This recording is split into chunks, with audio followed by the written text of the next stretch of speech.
My name is Sammy Muraya, and I'm the project manager for Journalists for Human Rights, Voice for Women and Girls' Rights project in Kenya.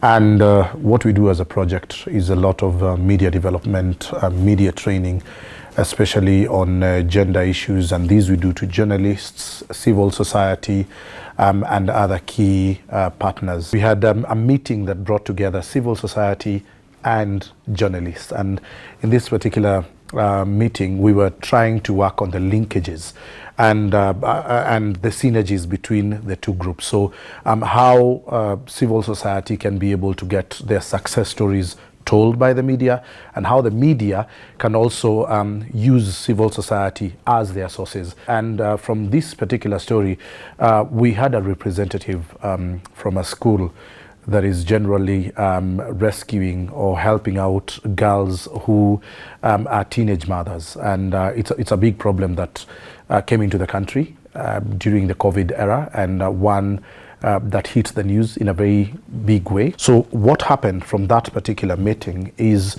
there's a journalist from the top daily in Kenya, which is the Daily Nation, who decided to do a story about the school, that only has teenage mothers, and they wanted to find out why.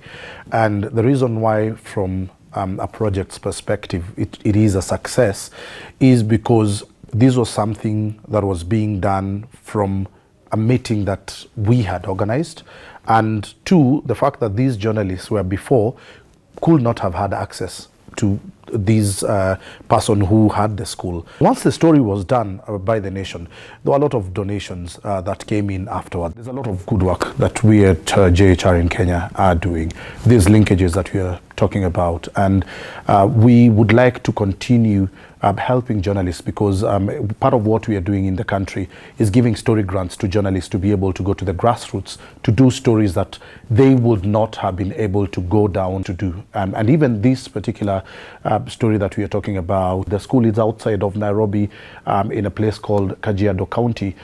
We had to get these journalists to go all the way to do this story. Your donations would go a long way to ensure that we have more journalists that are going to the grassroots to do similar stories. So during this period, kindly contribute. We will appreciate any contributions that come our way, and we appreciate no matter how little it is, because it is that little, once it is added from one person to the next, that makes the huge impact that it is that we are talking about today.